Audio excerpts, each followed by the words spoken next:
All right, so this is section 12.5. We're going to be graphing parabolas in standard form. When you get to Algebra 2, you're going to do a lot of graphing of different types of functions, and you're going to learn how to translate the functions. So they're kind of introducing this to you here in the last chapter. But they're just showing you an example right now with just one type of function, which is your quadratic functions that create parabolas.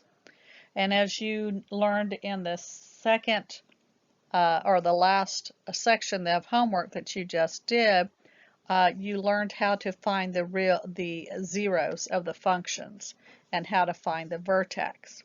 Well, some parabolas do not cross the x-axis, so they do not have any real zeros of the function to find, and taking the average of the zeros does not work, which makes sense. If there isn't any zeros, you can't take the average of them, right? So you can't find the vertex. So we're going to consider this example. For example, we have the function of x plus 1. And if I go and I'm trying to find the zeros, I set it equal to 0, and I'm going to solve here by taking the square root of both sides, and I end up with x equals a plus or minus a negative 1. But hopefully you realize there's a problem here, right? Because there isn't any number times itself, right, that's going to give you a negative 1. You can't have a negative in the square root. So in this case, it would be no solution, right? There is no solution, which means there is no functions that have real zeros. So the square root of a negative number indicates that the function has no real zeros. All right. So the only way to graph this function then would be to take the function and plug in some numbers. So if I was to plug in a negative 2 into our original function, I would get 5. And if I plug in 0, I get 1, 1, I get 2, and so forth. All right? And this right here should be a negative 1, not 2. All right? So now we have these points. Let's go ahead and graph them. So I've graphed the 5 points, all right? And then I can go ahead and connect them as best as I can, and we end up with a parabola. Didn't do the best job there. Let's try that again. Sometimes it's kind of hard to be steady when you're drawing on a laptop. There we go. So then we have the parabola. Well, as you can see, that reason why we didn't have any zeros, right, is because there isn't any points here on this x-axis at all. So you wouldn't have any zeros, okay? So this would be an example where you don't have any zeros. All right, so there's no x-intercepts.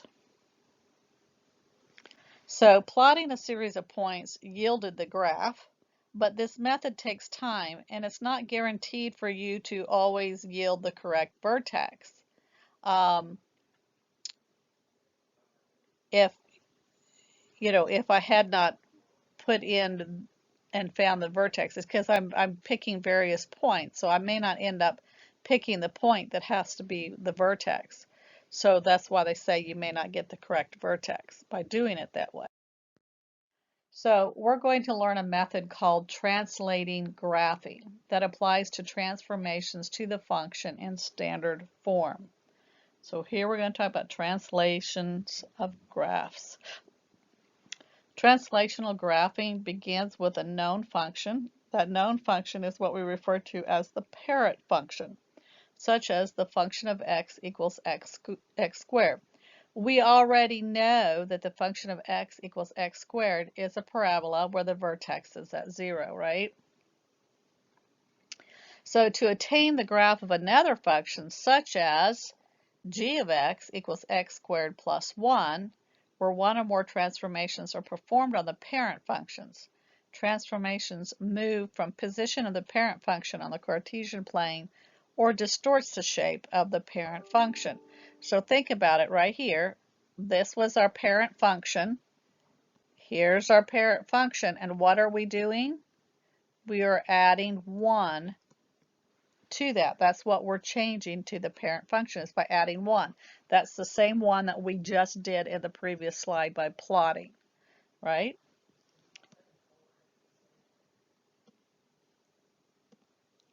So here's our parent function, and we know that this is going to be a parabola in the standard form, right? If I went ahead and I worked it out, I get that 0, 0 is the vertex, right? So if I graph that vertex, it's right there. So this parent function, this will always be this way. The vertex on the parent function is going to be 0, 0. And then from there, from what you learned in the previous sections, right, you plug in the numbers here and go ahead and plot these points. And as you can see, there is our function.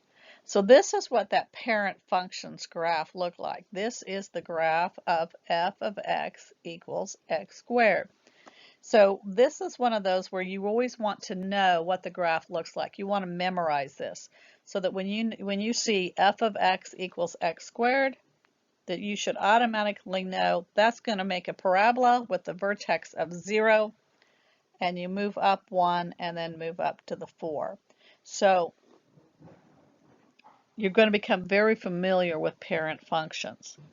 From there, though, we want to know how can we graph this new function here without having to plot points.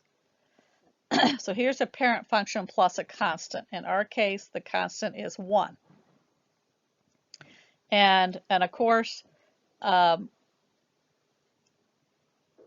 what you need to realize is that if I was to graph that, all that's doing, this plus 1, all that's doing is taking this parabola and shifting the vertex up 1 unit vertically.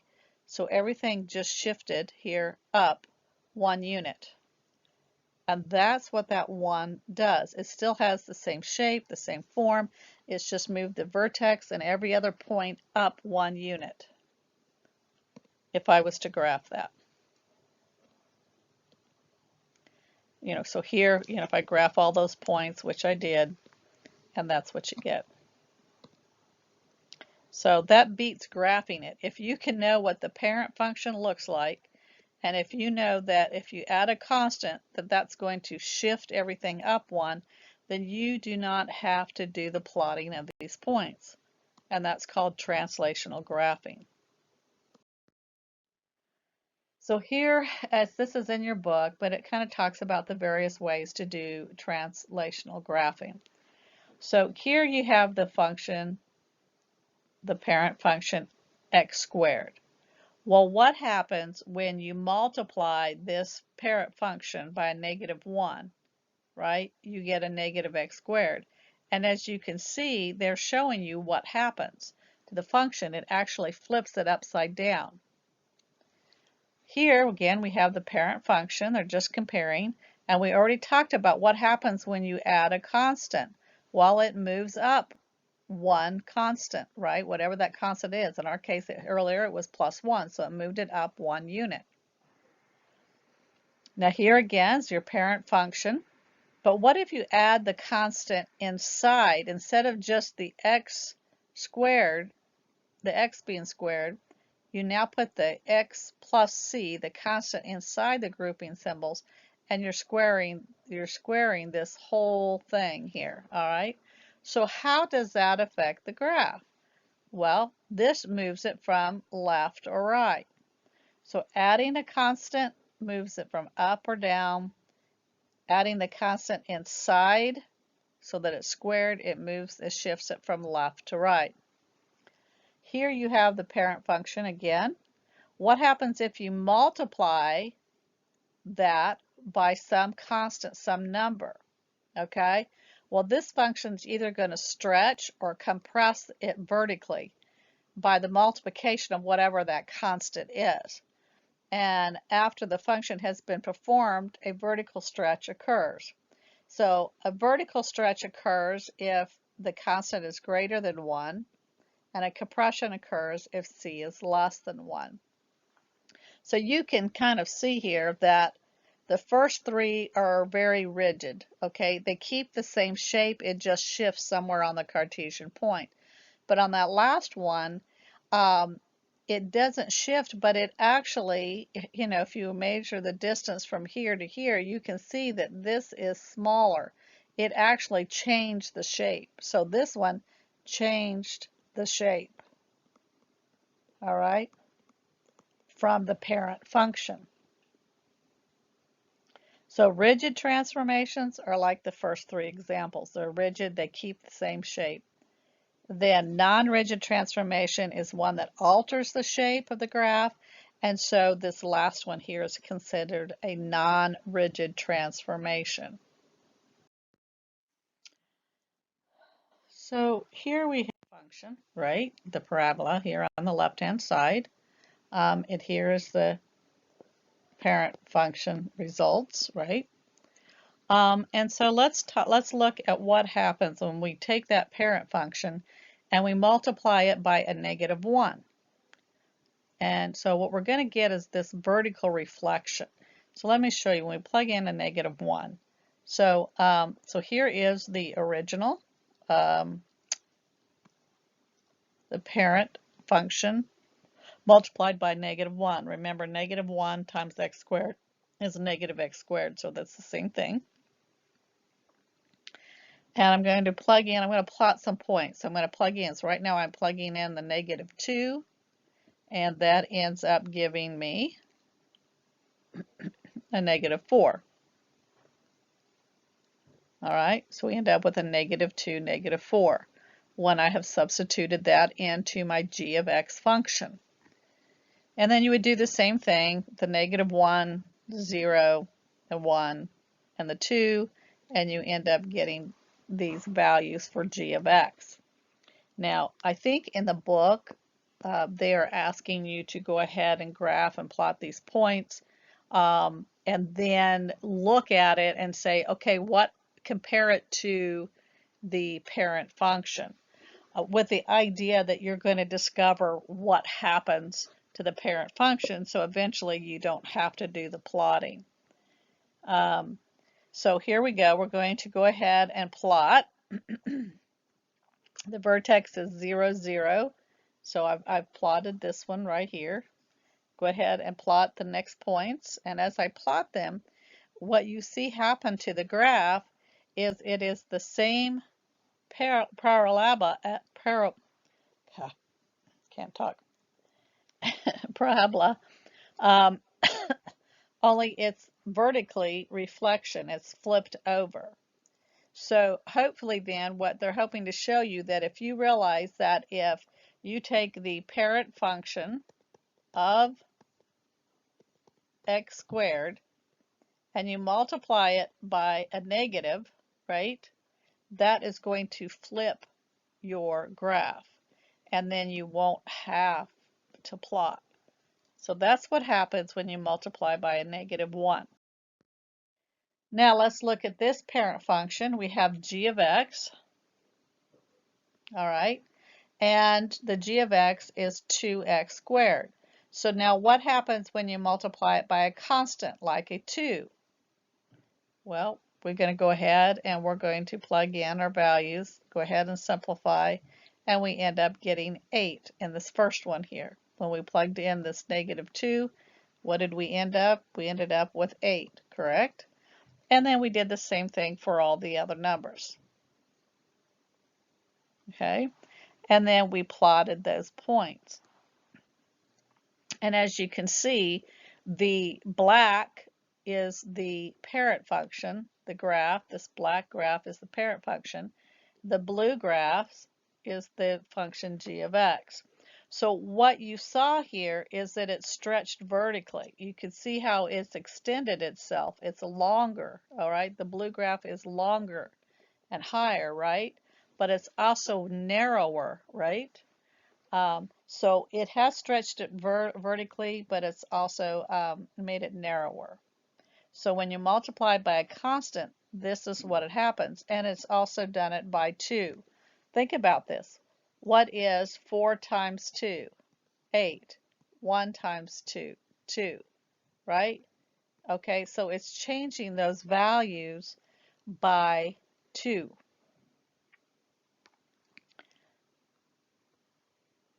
So originally, if you looked at this one was let's just look at these right here as far as points and see what's happening. So we looked at 2, 4, right here is that point, right? 2, 4. But on this one, it becomes 2, 8. So as you can see, 4, it went up 4 units, right? 1. So now it's 8. This was at 4. This is now 8. So it's doubled it. So hopefully you can visually see what's going on here with the graphs. Okay, here we have the parent function again, and we want to discover what happens then when you multiply it by a value that is less than 1. So here our 1/2, right, is our constant, and it is less than 1.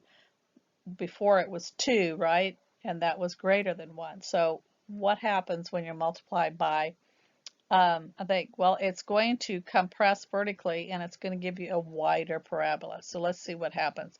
Plug that in. I'm going to plug in this value -2 and solve, right? And I end up with 2. So what did it do? It took this parent value, right, and it reduced it by half. So the same thing here. It reduced the 1 by half. Your 0, 0. And it did the same thing here. So this is decreasing the value. So if I go ahead and plug in those points that we've just graphed, and I go ahead, I'm not sure if it draws in the lines for me or not. Yeah, there we go. Good. So here is the graph of h. The red is the graph of h of x. And so what it did, right? It made it a wider parabola. When it says compressed, right? Here's the original. What did it do? It went smaller, right? It's shorter. So that's what they mean by compressed. And it's also flattened it out, so it made it wider. All right? So hopefully when you realize that if you're multiplying by a constant that is less than 1, it is going to compress and make it wider.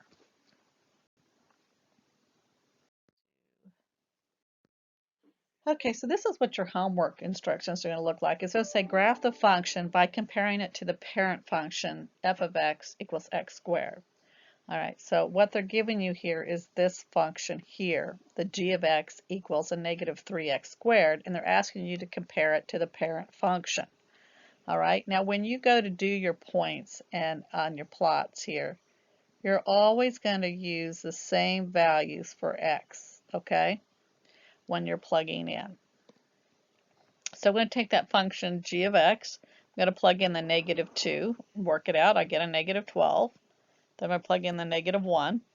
The 0 in this case is always going to give you 0. And then I'm going to plug in the 1 and the +2 and go ahead and put our results then in our table.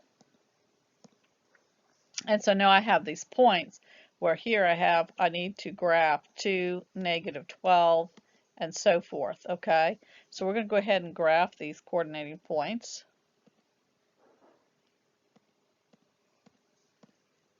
As you can see, my graph is not big enough. It should have gone to 12, so I've kind of gone off the page. But I think we'll still get the same idea with it. And when I go ahead, then I'm going to go ahead and draw in my lines here, and you can see this is what the graph of g of x equals a -3x. So what happened? Okay, well, originally, remember the parent function looks like this.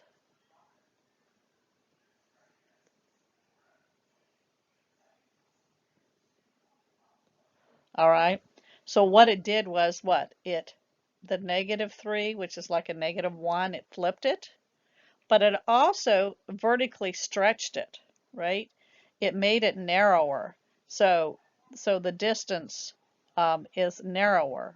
This is decreases narrower, and it's also stretched it. This is stretching out. It's stretching out, and it's also made it narrower. It's kind of pushed in. So that's what's going on when you've multiplied by the constant there. It's just not as flat and it's not as short. So that's what happened to the parent function. Now, I showed you, I will show you in class next week this particular website, but I wanted to have it here on this page. You can go to that website and plug in these different functions and actually see with your own eyes what they started with. And so I am going to encourage you to play around with it. Go to that website and play around with it and play around, see what's happening to these graphs. And here also, we played this video. I'm going to play this video for you in class, but there's the link, and it's also on Fax if you want to see it again. And I also posted on Fax document, this document that kind of looks like what you're seeing here right now on the translational graphing. And there's two different ways to look at it. The top portion here is the way I've always looked at it and memorized it. Your book gives it to you in this form. And so you can use either one of these for, translating and graphing and learning the rules for translating when you're dealing with a parent function in standard form. And so we're going to talk about that more in class. Well, we did talk about it in class, but again, I just wanted you to make sure that you're using your sheet and you're comparing it when you're looking at what you just graphed and you're comparing it to the parent function. Look at these rules and say, did they apply? How did they apply? Did it shift up or down? Did it shift left or right? Those kind of things. So please make sure that when you're doing your homework that you're using this sheet as well.